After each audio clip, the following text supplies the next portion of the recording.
Boa noite, amigos da TV Santa Cecília. Está no ar mais uma edição do programa CDL TV, o programa da CDL Santos Praia, Câmara de Dirigentes Lojistas Santos Praia, nosso encontro semanal, sempre ao vivo, às terças-feiras, das 18 às 19 horas, e as reprises semanais, às quintas-feiras, das 18 às 19, e todos os sábados, das 11h30 ao meio-dia e meio. Agradecemos a sua audiência e hoje vamos abordar temas importantes, relevantes, como acontece sempre no programa CDL TV. E o tema do momento, sem dúvida alguma, é o incêndio da Local Frio, o incêndio que foi extinto, terminou, mas tem muito a apurar, ainda muito a debater.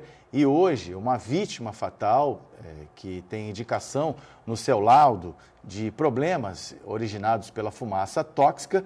E, para tanto, trouxemos a coordenadora da Comissão de Meio Ambiente da OAB Subseção Santos, Luciana Schlindwein Gonzalez. Vai estar conosco na primeira meia hora do programa. Ao meu lado também o comentarista e presidente da CDL Santos Praia, Nicolau Obeide. Luciana, é uma satisfação tê-la conosco.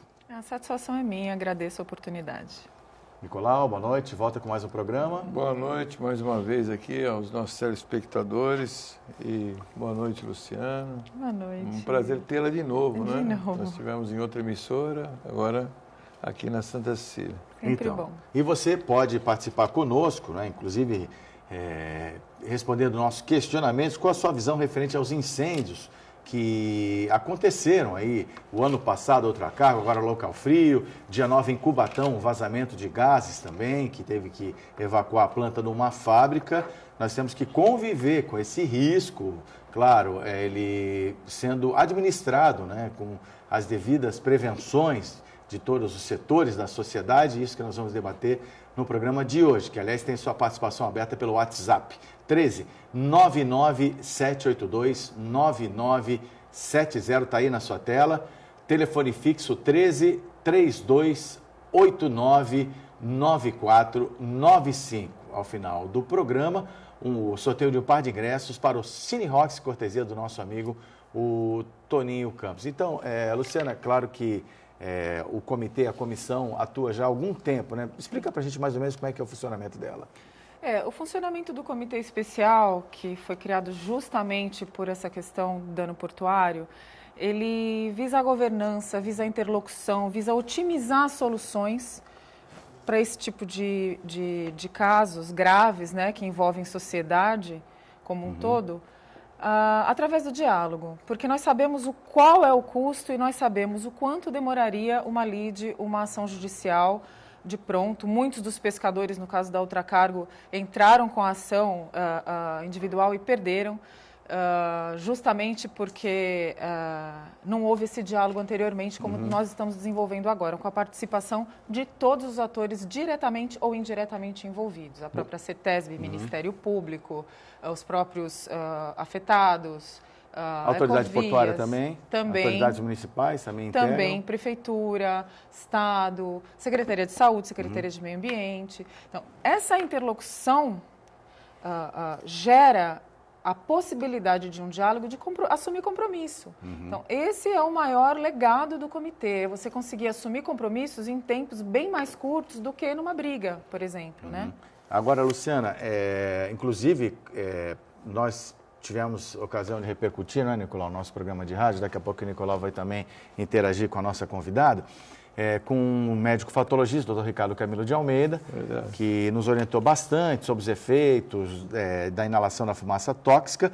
Eu te digo isso porque tem um grande especialista, o professor Paulo Saldiva, uma autoridade reconhecida mundialmente também integrando o comitê, não é verdade? Sim, ele, e no caso da Secretaria da Saúde, que esteve conosco na nossa grande congresso nacional que realizamos na OAB, assim como em audiências públicas realizadas junto com a comunidade afetada, e a parceria da saúde é muito importante. Ela não pode estar desvinculada, por exemplo, da Secretaria de Meio Ambiente. Isso foi uma proposta que nós fizemos, que esse diálogo ocorresse, embora muitas secretarias, embora muitos organismos tendam a tentar agir sozinho. O que ocorreu, um exemplo que eu vou dar, da ausência do diálogo. A CETESB, antes de integrar o comitê, ela chegou a demorar quase 4 meses para repassar um laudo para a Secretaria de Saúde. Quer dizer, a ponto de nós ficarmos todos esses meses sem saber se os peixes eram... próprios para o consumo. Exatamente. Então, assim, isso não pode acontecer de maneira nenhuma. O comitê, ele viabiliza essa discussão no momento. Então, apresenta o laudo, está aqui o representante da Secretaria da Saúde, como que nós vamos fazer diante disso? Então, a grande sacada do comitê é justamente essa governança, para fazer funcionar demais os órgãos a solução. públicos. Exatamente. O próprio Ministério Público, que vem trabalhando arduamente, assim, um trabalho incansável do Ministério Público através do Dr. Dauri, doutora Flávia, as informações que o Ministério Público traz para os outros entes e as necessidades que o Ministério Público tem na busca das informações estão ali. A própria empresa Ultracargo, e nós estamos dando o exemplo do evento da Ultracargo agora, né, para a gente entender como é que funcionou esse trabalho.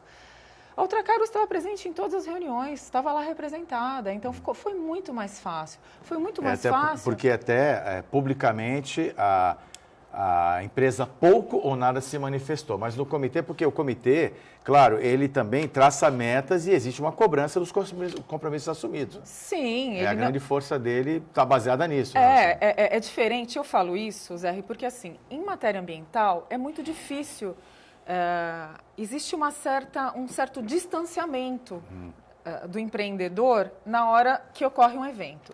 Nesse caso não aconteceu, o empreendedor estava lá todas as vezes. Né?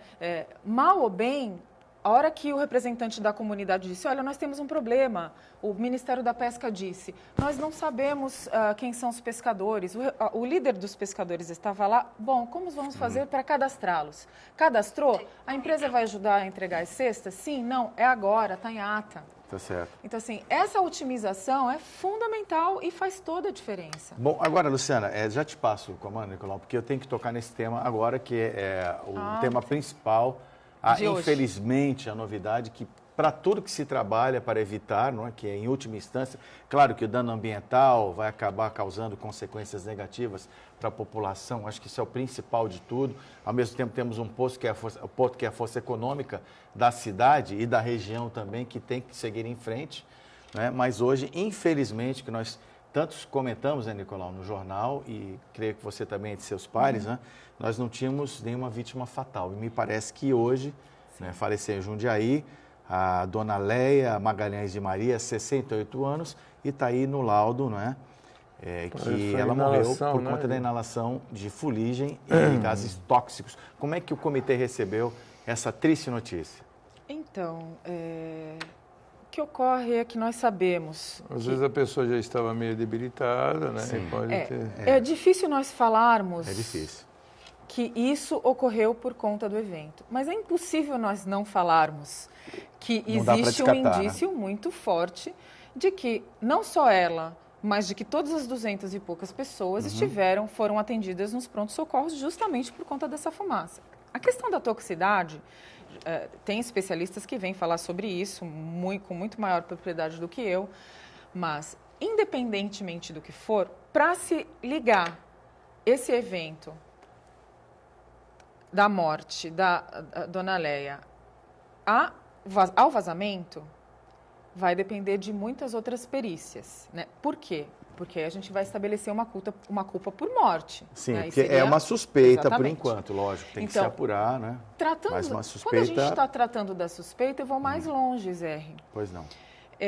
Nós temos um laudo que indica que ela foi tratada... Ela mora no local onde havia névoa. Sítio Paicará, era ela foi tratada local. num pronto-socorro de onde estava ocorrendo o evento, durante o evento. Me parece que ela foi para o Hospital Ana Costa, a informação que eu tenho, talvez essa oficial, e depois acabou indo para Jundiaí, Hospital Pitangueiras, onde ela foi atendida. Né? E depois ela foi para Jundiaí, onde lá o laudo causa-morte deu pneumonia química. E com fuligem, enfim. Outras pessoas não morreram, mas também passaram mal. E quem garante, né? Então aí vai a minha pergunta, quem garante que daqui a 6 meses, um ano, não comecem a aparecer outros casos, como leucopenia, por exemplo, né? Que a probabilidade é grande. Olha, outros tipos de doenças respiratórias, né? Pode vir a acontecer. E quanto a isso, eu acho que tem 2 pontos importantes. Um deles, eu até comentei numa outra ocasião, sobre os produtos acondicionados. Bom, quais eram os produtos acondicionados? Não sabem. Chama a atenção também a declaração dos bombeiros a cada container. Não, uma só se sabe o de cloro isocianúrico de sódio. Então, né? em princípio, o que a gente está falando é do cloro isocianúrico de sódio. Né? Que não teria, teoricamente, o potencial tóxico para chegar numa situação extrema. Criança poderia, e principalmente ali na região, a proximidade agravar. Poderia eventualmente Aliás, se agravar. idoso e criança sempre é mais sensível a tudo, né?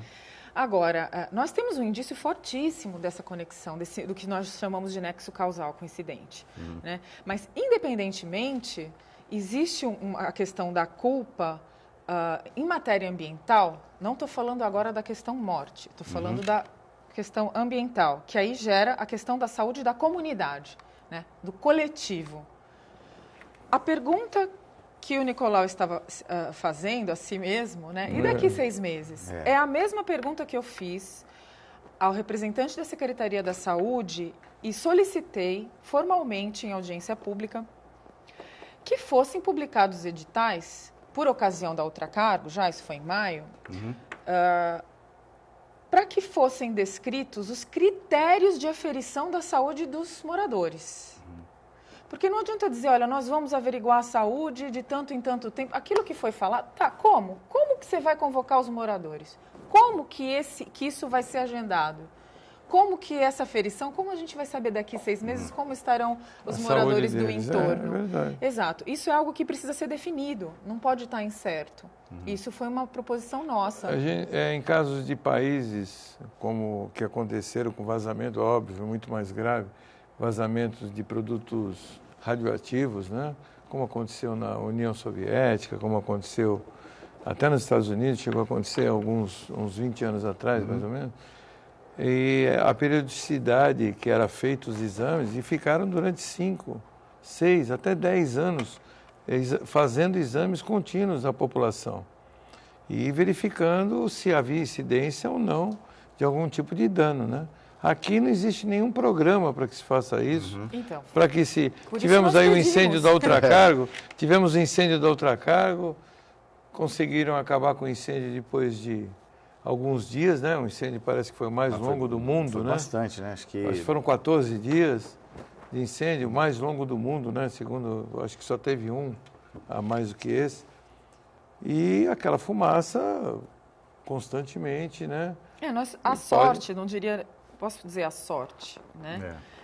Mas no caso do incêndio da Ultracargo, a pluma, o que nós chamamos da pluma de fumaça, ela não veio para a cidade. Então isso foi uma grande coisa, né?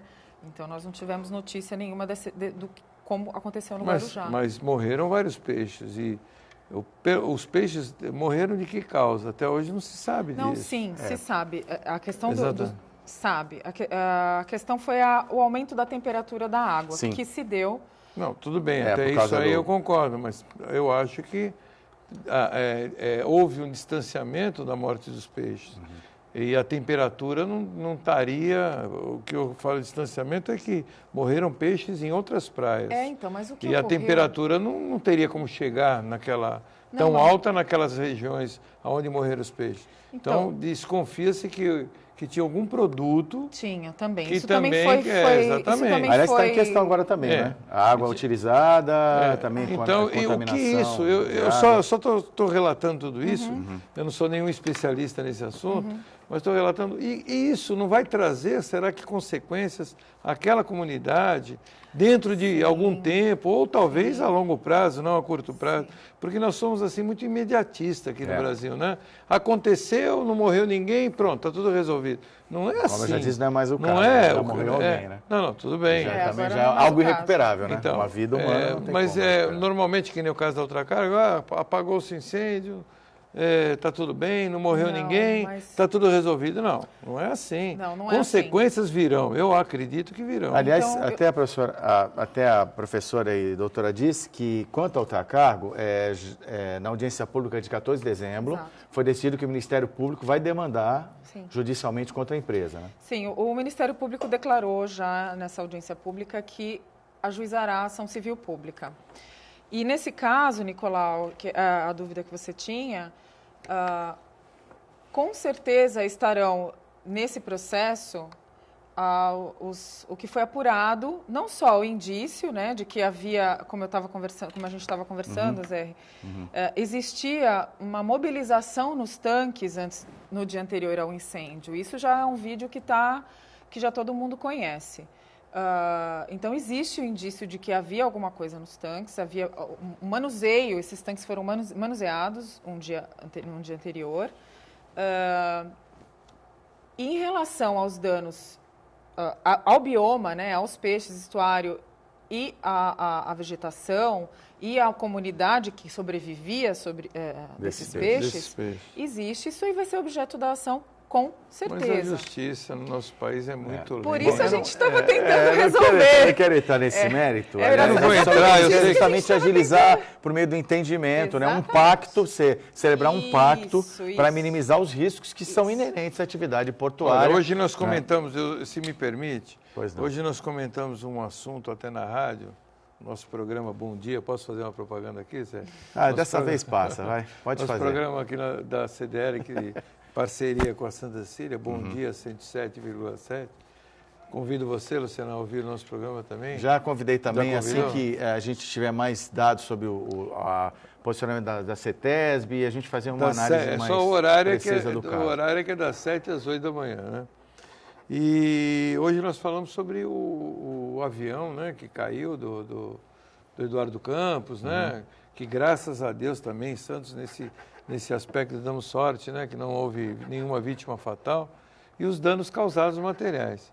E aí, eu não quero me alongar nesse assunto, mas, resumindo, o partido ficou de acertar, pagar os danos materiais, e aí começou-se uma demanda jurídica, e essa demanda, você sabe muito melhor do que eu, que você é advogado, eles vão protelar essa demanda e vai para 10 anos. Você pode ter certeza disso, que no mínimo uma demanda jurídica dessa leva 10 anos. Já estamos aí há 18 meses e nada foi resolvido. Começou-se primeiro a discutir a identidade, a quem pertencia o avião, né? É uma coisa ridícula, um avião cai e ninguém sabe de quem é. O que acontece, Nicolau, é que o que você está falando, que a gente também já comentou em outra ocasião... Então, eu acho que, só para concluir, eu acho que isso aí também vai acontecer com o caso da Ultracargo, vai acontecer com o caso da Local Frio. Eu penso assim, eu acho que a gente caminhou bastante com essa questão dessa interlocução, dessa governança. Isso agilizou muito o trabalho do Ministério Público, né, que, como eu falei, vem trabalhando incansavelmente. Você diz na questão da Ultracargo... Isso, essa governança, essa cobrança de E agora está se repetindo também dados, na Local Frio. Sim. Eu acho até que o que a gente pode entender é assim, em primeiro lugar, saber realmente a ação em questões ambientais, ela não é o ideal.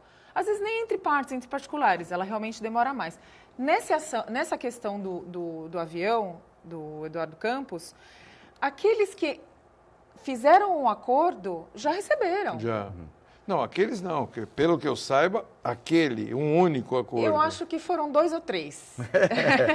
Mas aqueles que firmaram acordo, eles já receberam. Sem dúvida nenhuma, isso tem uma otimização. Não, sempre é melhor um acordo sempre. Do que Mas uma demanda. Mas você quer que eu te conte uma coisa? Você sabe por que não saiu o acordo entre pescadores e Ultracargo? Porque nem todos os pescadores concordaram em acordar. Eles discordaram entre si. Como é uma ação coletiva, exatamente, é necessário que todos concordem. Exatamente. Então, o que eu quero dizer é que é muito complicado essa convergência, né? Por isso, esse elemento da governança, ele é um facilitador nessas horas. Agora, o que a gente pode tirar de proveito do que aconteceu, o Nicolau está super desesperançoso, não, eu acho que a gente pode eu sou desesperançoso com o judiciário, porque em relação a outras coisas eu sou muito otimista. Não, olha só, não fica assim. Não, é assim, a gente tem que aprender um pouquinho com isso. O judiciário hoje, ele também permite que a gente faça mediação. Ele permite a possibilidade de conciliação. Está tentando mudar essa cultura de litígio, o que é muito bom. Desde que, é claro, um projeto meu, até que eu vou defender, levantar a bandeira, sempre com a participação do advogado. Mas nós estamos aprendendo. A diferença da Ultracargo para esse vazamento em Guarujá, por exemplo... A instauração do gabinete de crise foi imediata. Né? Isso foi. O gabinete de crise da prefeitura. Mas vocês também se reuniram em paralelo? Não, nós fizemos... Fizeram o acompanhamento. Porque até tem pessoas que são do comitê que estavam lá representando o comitê também no comitê de gestão da... Bom, isso no gabinete de crise. A comunicação foi imediata. Né? Como sempre, como aconteceu já da outra vez, que foi no meio do feriado da Ultracargo, e a comunicação foi imediata. Também nós nos disponibilizamos a ajudar nesse tipo de providência. Agora, o gabinete foi instaurado com mais rapidez. A equipe de bombeiros estava, sem dúvida nenhuma, mais bem preparada. E a questão da comunicação do poder público à comunidade certamente teve diferença. Eu acho que foi visível eu acho a diferença. Que o gabinete de crise foi instalado na hora precisa, foi de imediato. Sim, foi de imediato. Bom, agora, Nicolau, vou pedir licença a você, eu mesmo vou me licenciar do programa, temos vários questionamentos dos telespectadores, temos aí mais ou menos 7 minutos com a doutora Luciana e vamos então priorizar a participação do nosso telespectador aqui do CDL TV. Primeiro, a Rosana Pereira, do Guarujá. Já se sabe qual é o resultado da análise da qualidade do ar feita pela CETESB? Bom, em princípio, a CETESB fez durante o vazamento. Durante o vazamento era tóxico, como foi veiculado em todos os veículos de comunicação. O que a CETESB vai fazer agora, como fez no caso da Ultracargo, é continuar o monitoramento. Né? Eles usam aparelho da Marinha... Sim, que consegue identificar o que foi emitido para... Até vou lembrar o Nicolau o seguinte, o monitoramento da CETESB, Nicolau, ele continuou mesmo no estuário e, como eu sempre falo, o meio ambiente é dinâmico. Existe uma restauração do meio ambiente. Claro que não vai ficar como era antes, mas o meio ambiente é dinâmico. Não, sim, sempre se regenera. Graças a Deus, né? Graças a Deus. Aconteça, graças a Deus. O homem destrói, mas o meio ambiente tenta se regenerar. Mas em relação ao monitoramento desse vazamento, que era a pergunta da... desculpa, como é o nome dela? Rosana. Rosana, então, sem dúvida, na ocasião do evento, os monitoramentos revelaram a presença de material tóxico. Falta ainda o resultado do acondicionamento dos produtos que haviam nos containers, que, como a gente sabe, né, foi horrível a gente poder pensar que nós não conhecíamos e nem eles conheciam o que havia dentro dos containers. Isso não é aceitável. Bom, agora mais comentários, vamos acompanhar aqui os ouvintes sempre falam, engraçado, eu chamo de ouvinte o pessoal da TV e chamo de telespectador o pessoal da rádio para consertar isso aí. Não, mas você entende, né? Você que está nos dando a sua audiência, o Lucas Moura coloca, falta de fiscalização, leniência do poder público ainda pode ocasionar tragédias maiores. A população, onde os responsáveis, nada apurado, lamentável. Lucas, olha, Lucas, eu entendo também que a fiscalização tem que ser mais eficiente, porque me parece que a autoridade portuária não teria o conhecimento exato, sabe o que cada terminal tem de forma genérica, né? Acredito que o terminal tenha, sim, um controle mais objetivo sobre essa carga, mas essas informações não são, talvez, devidamente compartilhadas. Bom, Oswaldo Ribeiro, do Guarujá, vou adiantar, porque eu tenho aqui pouco tempo, tá? Então, Luciana, aí, Nicolau, me perdoe, você de casa também, é importante dar voz aqui ao nosso telespectador. Oswaldo Ribeiro diz, a Polícia Federal tinha que dar uma passada nessas empresas da região, porque elas devem ter o responsável por isso, e eles não aparecem. Já foi Ultracargo, agora é Local Frio. Onde será que isso vai parar? Oswaldo Ribeiro, do Guarujá. Algum comentário breve, Luciano? Espero que pare, né? Sim, o comentário é que, assim, nós temos, após o evento da Ultracargo, e eles têm toda a razão, os ouvintes têm toda a razão, eles representam a voz da comunidade que vive numa cidade que ladeia o porto, ladeia essa indústria, ladeia esses produtos químicos, e a gente tem que aprender a conviver com isso, tem que tirar as dúvidas, está certo. A questão da fiscalização em poder público. Veja bem, os planos de gerenciamento de risco existentes, eles foram revistos em 1988 e a última vez em 1999, pela CETESB, porque a fiscalização é feita pela CETESB. Né? O órgão ambiental que é responsável por isso é a CETESB. Com a ocorrência do incêndio da Ultracargo, a CETESB está revendo completamente esse plano de gerenciamento de risco. Então, é a terceira revisão. Bom, isso é normal, né? É uma revisão estrutural. 1999, né? Exatamente. A situação já deve ter mudado bastante lá e o interessante é que é rotineiro isso, né? Cada vez que há uma catástrofe, um acidente, a legislação muda. Os bombeiros mudam. Tudo bem, que eu acho que até o acidente ele é um fator bom para se analisar os case, erros. Né? Os erros. Ele é um Mas eu acho que nós estamos aqui numa maré 3 seguidos, que nem disse o nosso telespectador aqui.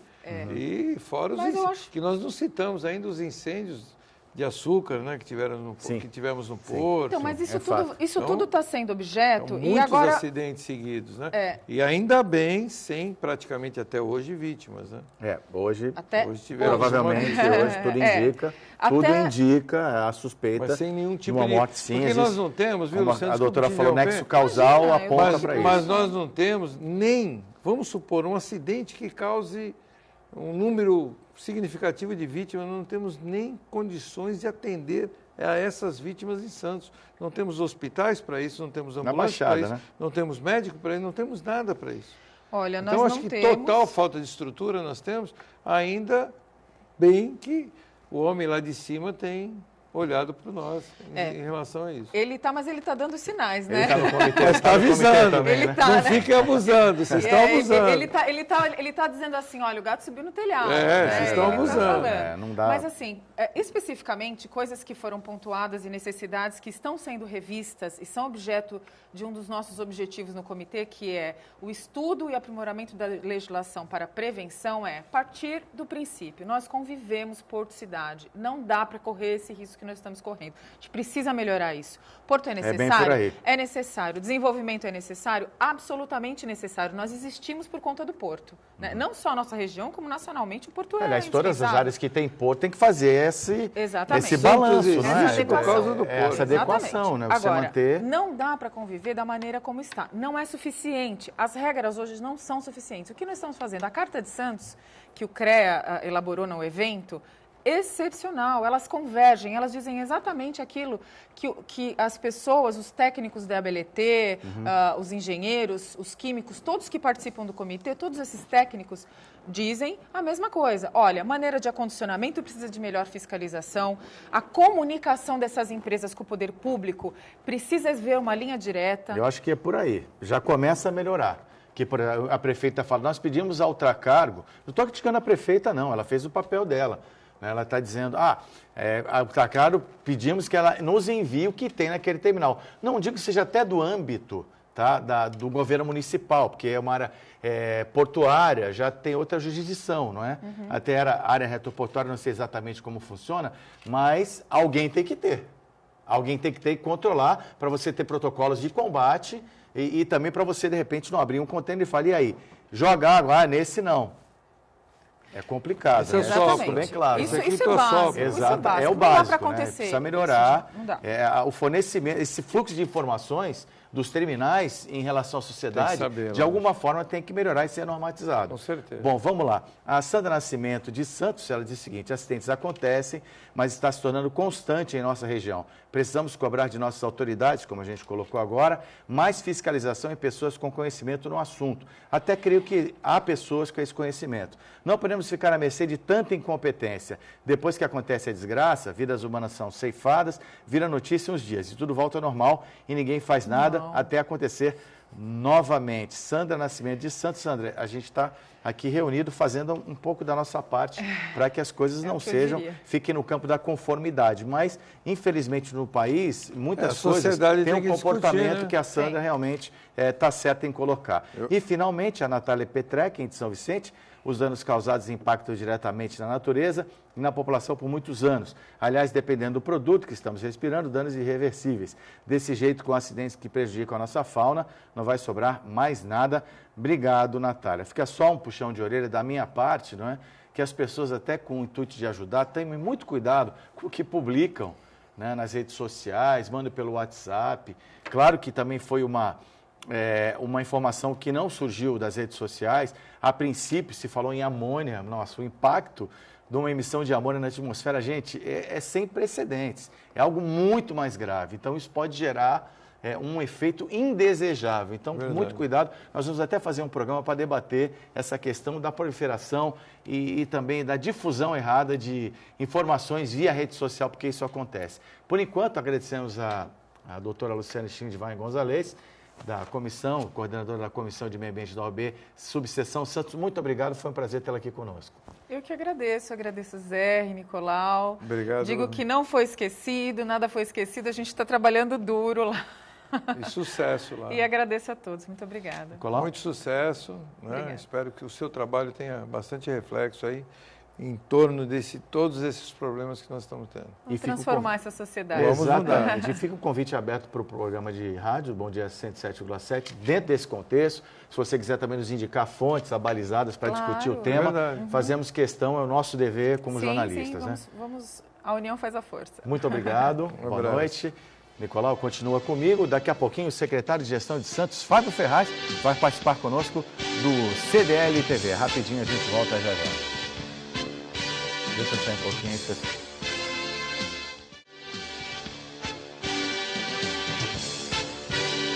Muito bem, de volta com o segundo bloco do programa CDL TV. Debatemos a questão do incêndio a local frio com a coordenadora de Meio Ambiente da Comissão de Meio Ambiente da OAB Santos, Luciane Schindwein Gonzalez. E agora teremos uma conversa muito esclarecedora com o secretário de Gestão de Santos, Fábio Ferraz, que vai nos acompanhar até o final do programa. E ao meu lado também permanece na bancada o comentarista e presidente da CDL Santos Praia, mentora desse projeto comunicativo que é o CDL TV, Nicolau Obeide. Secretário Fábio Ferraz, obrigado por atender nosso convite. Boa tarde, Zé. Boa tarde, Nicolau, todos os telespectadores. Estamos à disposição. Mais uma vez aqui, estando dividindo bancada com vocês. Pois é, né? Já em outras oportunidades juntos. Exatamente. Mas agora também temos nosso programa de rádio, então já sua assessoria já está de sobreaviso. Maravilha. Já será convidado aí brevemente, né, Nicolau, para estar conosco. Secretário Fábio Ferraz, que vem dialogar com a população. Esse é o canal CDL TV. Eu acho muito importante, né, trazer o secretário. Aliás, que nunca se furtou a isso, né? Sempre está disponível para conversar. Trazemos o secretário. Obrigado por ter vindo, Fábio. E já trouxemos outros secretários também. E é importante termos esse diálogo, né, com o poder público, porque eu acho que é aí que nós podemos discutir e dirimir aí qualquer dificuldade de Santos. Né? Nem sempre as coisas são boas, mas temos que falar das coisas boas e das coisas ruins também. É verdade. Bom, agora, Fábio, para começar, para ser bem didático, a gente está abrindo aí participações pelo WhatsApp 99782-9970, telefone fixo 3289-9495 aí na sua tela. O protocolo seria chamado de secretário, mas entendo que não há necessidade. Menor necessidade. Exatamente. Então, o Fábio Ferraz... Menor necessidade de formalismo. Exatamente. Então, exponha para a gente brevemente, até para abelhar os nossos telespectadores, quais são as atribuições da pasta que você comanda a Secretaria de Gestão? Olha, a nossa Secretaria de Gestão, colabora com 4 vetores principais na Prefeitura. Bom, quais são eles? O primeiro, e percebam, eles são bem heterogêneos, os assuntos, de certa forma, não são muito parecidos, não, tá? O primeiro deles é o nosso Departamento de Licitação e Suprimentos, ou seja, tudo que é relacionado a compras na Prefeitura, todas as compras são realizadas por esse departamento. Então, a gente avalia a necessidade dos suprimentos, evidentemente faz as devidas tomadas de preços e faz os processos licitatórios. Hoje, para a gente é muito importante, 97% dos processos licitatórios da Prefeitura de Santos são realizados através de pregão eletrônico, que sem dúvida nenhuma é a modalidade mais transparente, que traz maior tranquilidade para que se realizem os certames. O segundo viés, o segundo departamento, é o Departamento de Gestão e Ambiente de Trabalho, DGPAT. Ali a gente cuida de todas as relações dos nossos servidores. São 12 mil funcionários, um número significativo na administração direta. Então, vai desde a própria folha de pagamento, aos, direitos dos nossos servidores, ao acompanhamento do ponto de vista de segurança do trabalho. Isso é muito importante também. Nós temos lá coordenadorias específicas que vão cuidar da segurança e ambiente do trabalhador da Prefeitura de Santos. O terceiro viés é o Departamento de Tecnologia da Comunicação. Então, tudo que é relacionado à tecnologia, tanto do ponto de vista interno da prefeitura quanto externo, passa pelo nosso departamento de tecnologia. Olha, eu digo que nós temos profissionais muito competentes no quadro da prefeitura, pessoal realmente de ponta que trabalha na área de tecnologia. O que faz esse pessoal? Desde os hardwares da prefeitura, os computadores das prefeituras, os sistemas da prefeitura, o data center da prefeitura, até, por exemplo, a extensão da fibra ótica em nossa cidade. Nós temos uma rede de fibra já bem significativa. Santos, diga-se passagem, quem vem conhecer a nossa cidade fica admirado com a nossa extensão. Nós temos 260 quilômetros de fibra passado pela cidade. A gente tem uma pequena sistema de telecomunicações já posto na cidade, fibra ótica, que é o melhor sistema de cabeamento de dados hoje disponível. E, claro, também o nosso parque de câmeras, né? Hoje nós já temos aí 520 câmeras, um parque bem significativo, espalhados pela cidade, enfim, os assuntos relacionados à tecnologia. E o quarto e último departamento é o Departamento de Administração e Transporte. Esse vai cuidar da frota de veículos, é uma frota significativa que nós temos, bem como dos prédios públicos, sobretudo o Paço Municipal, seus anexos, os contratos de locação que são firmados pela Prefeitura. Então, percebam o resumo da ópera, e aí a informalidade aqui nos permite fazer isso. Se fosse um time de futebol, a Secretaria de Gestão seria mais ou menos ali o volante do time. Está ali no meio de campo, correndo, tentando distribuir a bola para que as secretarias, que sem dúvida são as mais importantes, saúde, educação, assistência social, aquelas que prestam serviço direto à população, que são os nossos atacantes, possam aí prestar, sim, os serviços à população da melhor forma possível. Bom, você tem aí um quadro de 12 mil funcionários que estão chegando aí no seu período de database, que é dia 1º de fevereiro, né? Já existe uma proposta de 7,5% de reajuste? É um pouquinho mais. Um pouquinho mais, já subiu? Na verdade é o seguinte, é isso, né? A database do funcionalismo público de Santos é fevereiro. É importante até mencionar, o pessoal antigamente fazia uma questão que eu achava curiosa, ao menos. A database é em fevereiro, aí o pessoal iniciava a discussão em fevereiro. Sim. Resultado, acabava a discussão em março, abril e retroagia para fevereiro. Tá. E aí, por determinação do nosso prefeito, o prefeito falou, olha, isso não tem muito sentido, vamos adiantar aí essa discussão para respeitar a database do nosso servidor. E conseguimos isso nos últimos 2 anos. Nós resolvemos a reposição salarial dos nossos servidores em fevereiro. Diga-se passagem, nos 3 anos de administração Paulo Alexandre Barbosa, nós conseguimos um número muito importante, que foi o quê? Reposição salarial, ou seja, acima da inflação, a reposição colocada aos nossos servidores. Então, a gente pagou a inflação e conseguimos um percentual a mais, ou seja, a gente conseguiu aumento real para os nossos servidores. Mas esse ano já está mais difícil repor a inflação, né? Olha porque só, na casa de 11,6%. Então, Zé, olha a dificuldade. O número que nós estamos trabalhando hoje, nós iniciamos, então, portanto, essa discussão com os nossos servidores.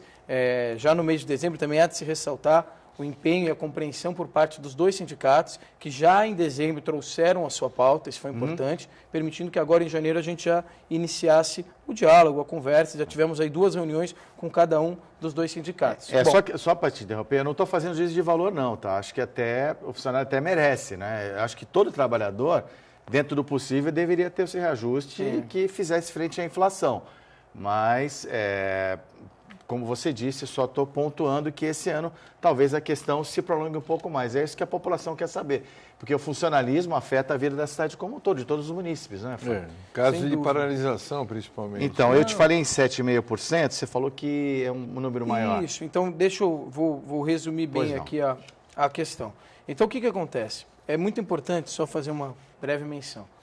Antigamente, o reajuste dos servidores não era colocado na peça orçamentária. Então, você imagina, nós consolidamos o orçamento e não era colocado na peça orçamentária o percentual referente ao reajuste. Okay. Nós mudamos essa realidade e, a partir de 2013, começamos a colocar a possibilidade, um número que nós prevíamos, um percentual previsto da peça orçamentária, o que permitiu, sem dúvida nenhuma, que nós tivéssemos esse número significativo de aumento real nos últimos 2 anos. Porque é o seguinte, a largada já era aquilo que estava no orçamento. E nós fizemos igualzinho. Mandamos a primeira proposta de 7,8%, que é o que nós tínhamos colocado no orçamento agora para 2016. Tá. Conseguimos melhorar um pouquinho essa proposta em 8%. Agora, nós colocamos 8%, que seria uma previsão que foi feita no ano anterior. Inflação 10,6% já acumulada. Lamentavelmente, nós temos um cenário de inflação altíssima, como acho que 15 anos que nós não tínhamos, 14, 12 anos, né? É 10,6. É 2 dígitos mais. 15 mais anos de 15 anos que a gente não tinha um número nessa ordem aí, enfim, eu realmente não me recordo, mas o que dificultou, como você tem toda a razão. Então, o fato é o seguinte, é claro que qualquer número abaixo do inflacionário não é o ideal, não é o cenário ideal. Ora, se está embaixo da inflação, houve perda. Então, não é isso que nós queremos. Então, nós vamos fazer todos os esforços possíveis para ainda aí no mês de fevereiro, mais precisamente até o dia 20 de fevereiro, para que no dia 25 de fevereiro os nossos servidores possam já ter o seu salário reajustado e o seu trabalho continuado com toda a tranquilidade. Mas que é um cenário mais complicado para esse ano, você tem toda a razão. O cenário é bem mais difícil, sim. Antes de passar para você, Nicolau, só para pontuar também a questão que nós temos 2 sindicatos que representam os funcionários públicos de Santos.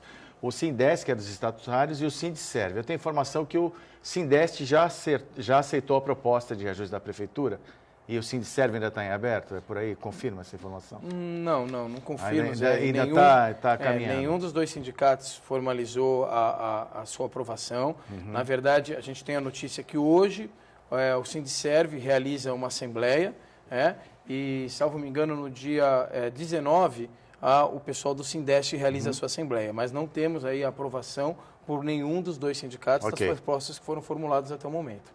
Nicolau? Não, em relação aos funcionários, eu acho que ficou bem claro aí o que o Fábio falou, estão procurando ser o mais justo possível dentro do orçamento da Prefeitura, né? Eu acho que é sempre uma discussão difícil, né?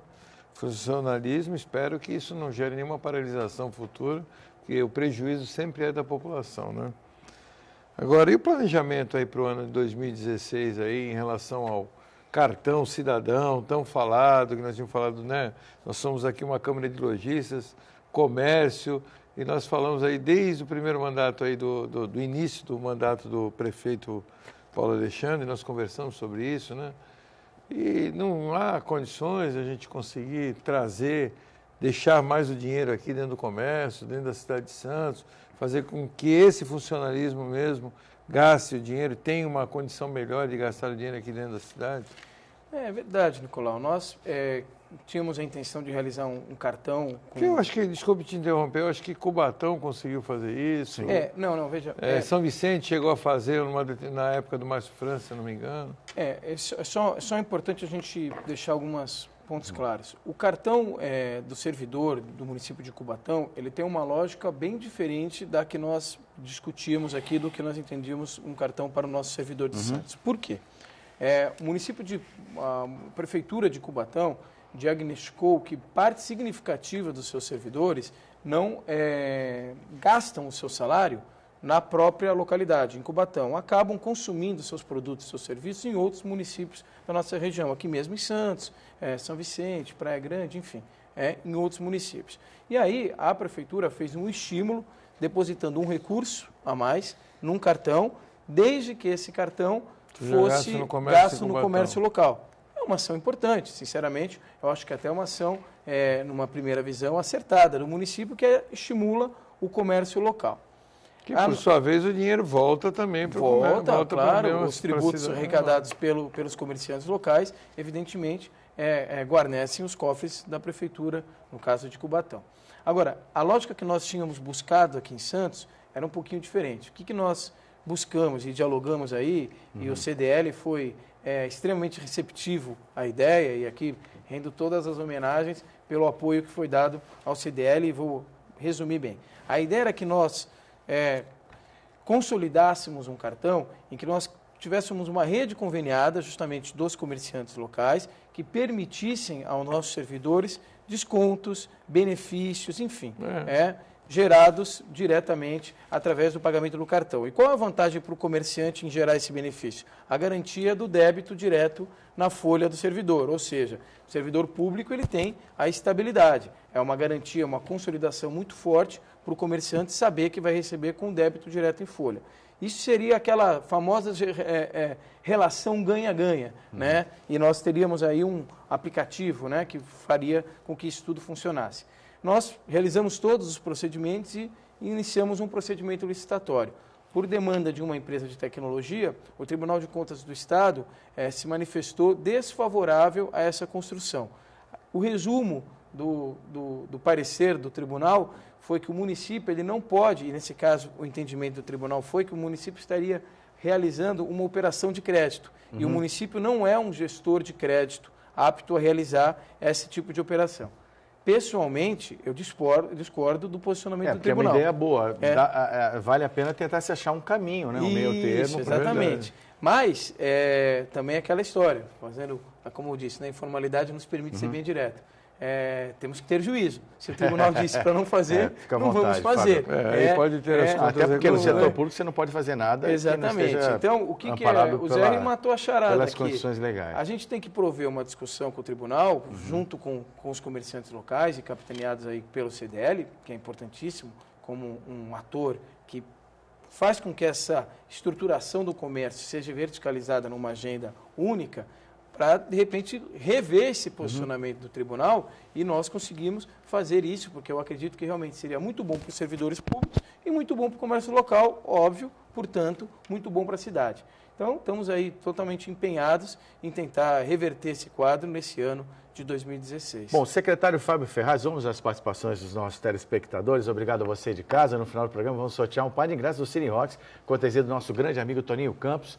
Aliás, também poderia nos fazer uma visita aqui, Toninho, estou te convidando publicamente para vir conversar conosco aqui no CDL TV. Porque, eu vou te pedir para ser breve, Fábio, que a gente está aí meio pressionado pelo tempo. Tem mais 9 minutos de programa e o Alcides pergunta o seguinte: por que foi trocada a empresa que prestava serviço de iluminação pública? Resumo da ópera, por favor, Fábio Ferraz. Resumo da ópera, uma empresa foi a vencedora da licitação, ela presta o serviço e nós, evidentemente, gerenciamos o serviço.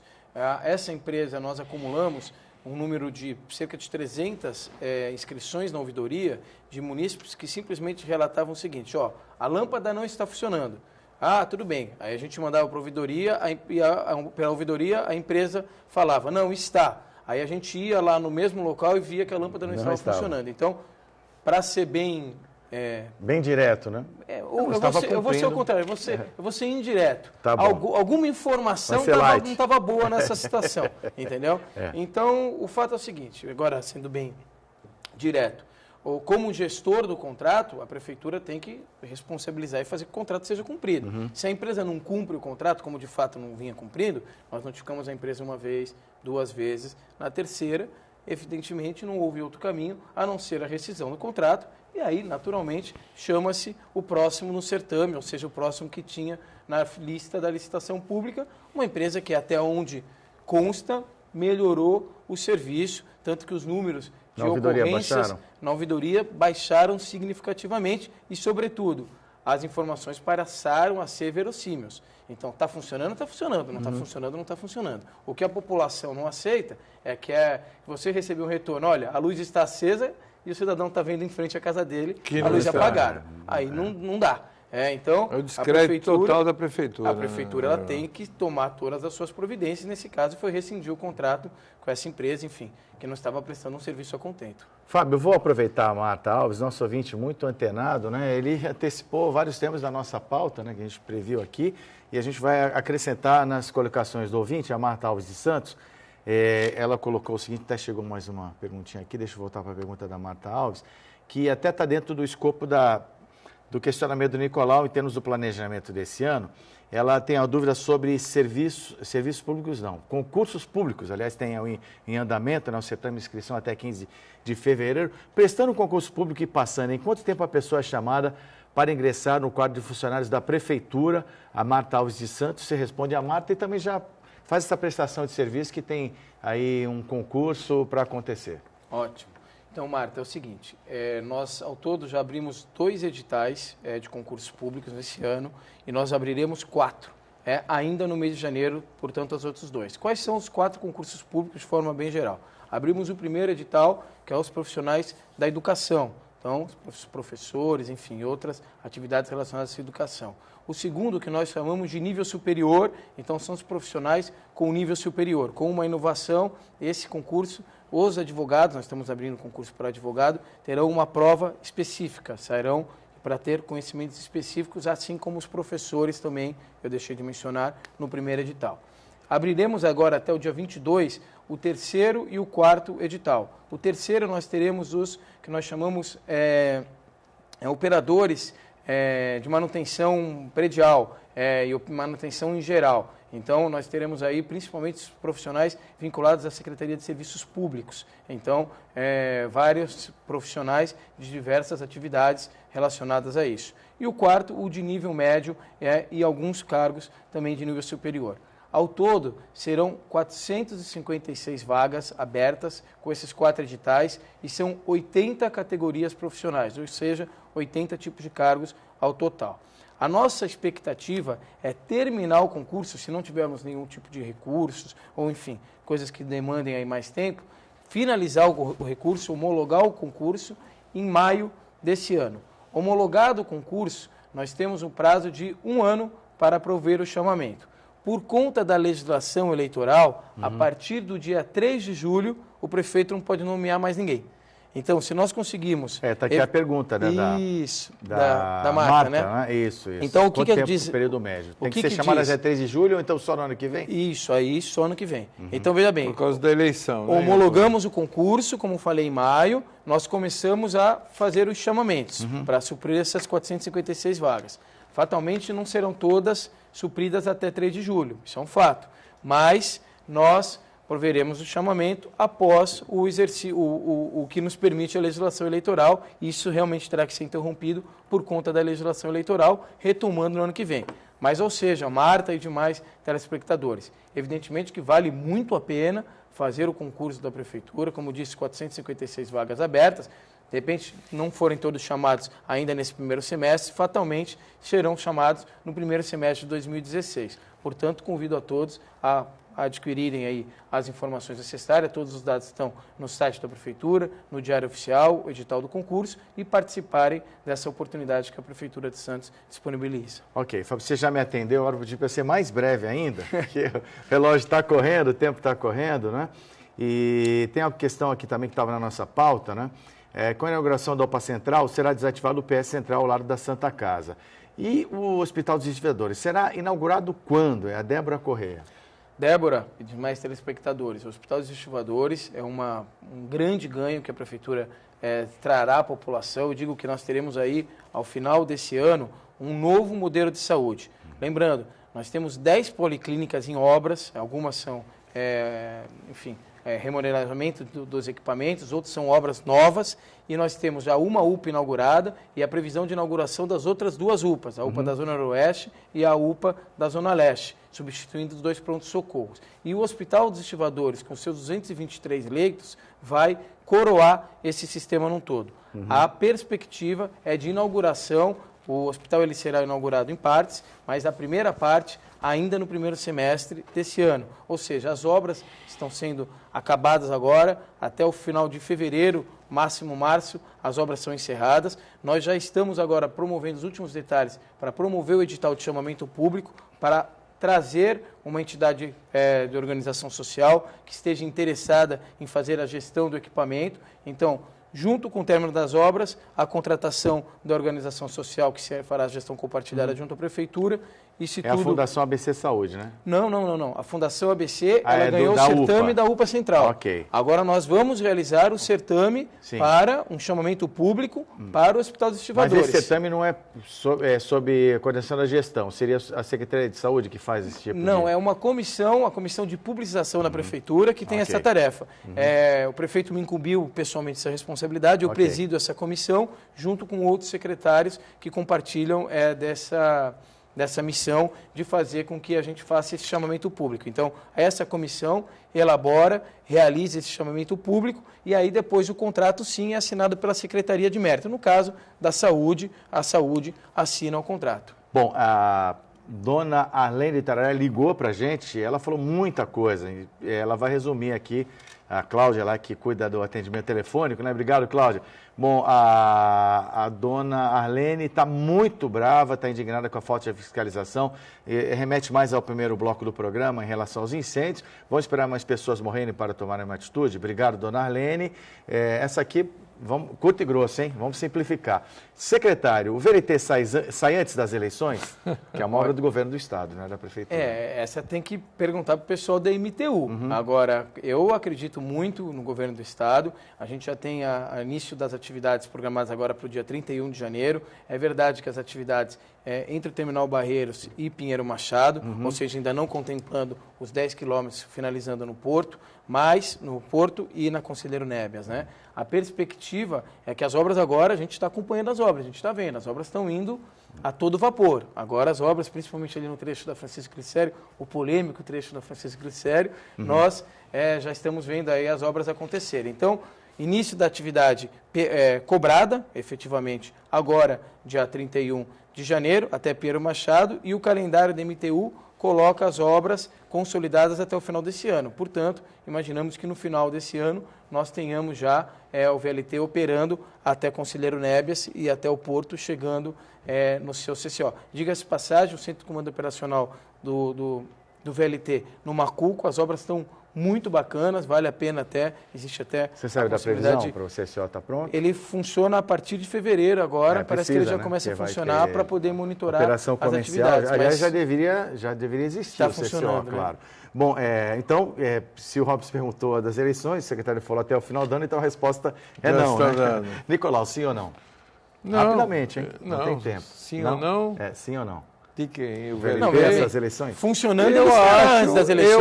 Olha, eu vou ele está dizendo que funcionando já está. Eu vou pedir para me exibir. Se ele sai, ele assim, tudo... Aí não, né? Tem muita coisa para fazer ainda. Chegando... eu não tenho dúvida que a maior... Ele quer saber em Santos, né? Que ele é de Santos. Em Santos nós estamos, ele está em Santos, ele está na Pinheiro Machado já. Então a estação Pinheiro Machado ele já funciona em Santos, na verdade. Eu acho que tem um grande problema. Não temos tempo para discutir, mas temos um grande problema. A integração. Isso é um outro problema. Eu acho que não é justo as pessoas pegarem uma condição ou pegarem o VLT e não terem integração. Mas isso aí é para um outro tema, para uma outra oportunidade, não temos mais tempo. Então, exatamente. Nosso âncora aqui sabe tem mais uma colocação aqui, né? Ao vivo nós temos essas demandas mesmo de tempo. TV funciona assim, né? O relógio ali é rigoroso. Bom, obra na entrada da cidade será... Dos papéis, quando, secretário? Você escolhe tanto da área nobre da cidade, ou seja, a olha e esquece a Zona Noroeste. Chega, é nítida a diferença entre o tratamento entre as duas áreas da cidade. Por quê? Pergunta a Letícia Souza, se é que você concorda com isso, né? Está aí a Letícia. Ela entende que existe uma diferença de tratamento entre a Zona Noroeste e as áreas nobres da cidade. Olha, a Letícia tem razão, só que, na minha visão, a interpretação é contrária. Eu acredito que essa administração investiu muito mais na Zona Noroeste e nos morros e ainda na área continental, em detrimento da região da Orla. Os investimentos na Zona Noroeste foram muito significativos, em especial na área da saúde, mesmo na área do esporte, o M-Nascimento, uma reforma amplíssima que está sendo finalizada agora, ciclovia da Zona Noroeste, e aí vai. Entrada da cidade, o pessoal aqui já está me apertando com o tempo. É verdade. Mas eu quero dizer bem... Salva pelo gongo, né? Bem rapidamente. Não, esse é um tema que eu daria até aqui Fábio, mais tempo até conversando. Porque, então, eu te agradeço. Mas deixa eu só realmente dizer. Entrada da cidade, procedimentos licitatórios finalizando agora em janeiro, início de obras ainda no mês de fevereiro. Então, muito importante, a parte da prefeitura, o projeto é de 260 milhões. São 3 atores envolvidos, Prefeitura, Estado e União. A parte da Prefeitura está sendo consolidada e o início das obras acontece agora, ainda no mês de fevereiro. Ok. Fábio Ferraz, muito obrigado. Desculpe aí as brincadeiras e tal.